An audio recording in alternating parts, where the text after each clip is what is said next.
Donc au début des années 90, les symbolistes, c'est l'explosion symboliste, et ces artistes, ils se présentent dans des lieux qui sont nouveaux parce qu'ils veulent se différencier des salons officiels. Et parmi ces lieux, il y a les fameux salons de la Rose-Croix. Alors la Rose-Croix, qu'est-ce que c'est?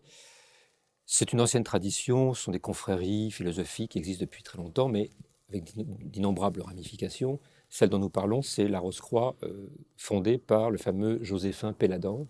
C'est un personnage extravagant, extraordinaire, grand critique d'art, romancier très intéressant, et un dandy, une figure de l'époque. Son but, c'était de ruiner le réalisme, lui aussi, il voulait combattre le réalisme, et défendre l'idéalisme, et puis resacraliser l'art.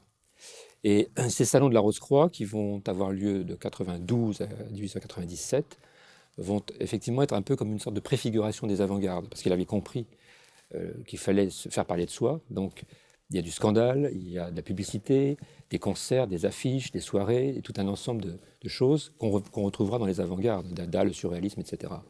Le personnage est extraordinaire, il se prétend descendant des rois de Babylone. Il est le grand maître donc, du salon de la Rose-Croix. Il dit des phrases assez géniales comme « artiste, tu es prêtre ».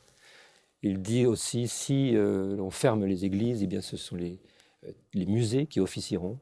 Si Notre-Dame est profanée, c'est le Louvre qui officiera ». Il comprend qu'il y a un transfert du religieux qui part de l'église vers le musée, et c'est ce qui s'est passé au XXe siècle.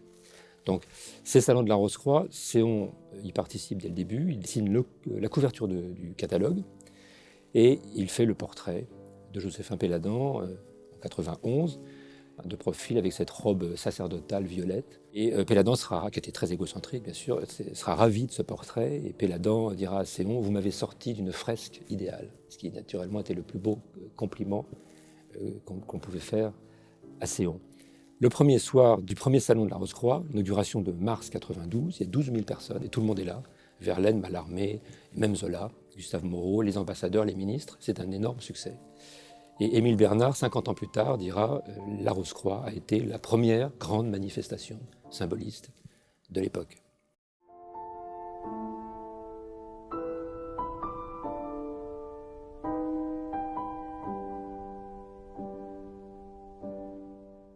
Alors, cette sacralisation de l'art, dans l'idée de Péladan et de Céon, ça passe par plusieurs choses. Le support, donc la notion de fresque par exemple, qui rappelle l'Église, des fonds d'or parfois, effectivement, des sujets. Donc, le sujet pas obligatoirement religieux, parce que la Rose-Croix, on est plus du côté d'un mysticisme artistique que simplement d'une religion. Et dans l'œuvre de Céon, il y a des œuvres fantastiques, comme par exemple les frontispices qu'il dessine pour Péladan. Donc il y a à la fois le côté spiritualiste, un peu religieux, fantastique, et puis surtout, toujours l'idéalisme, c'est-à-dire la matérialisation des idées.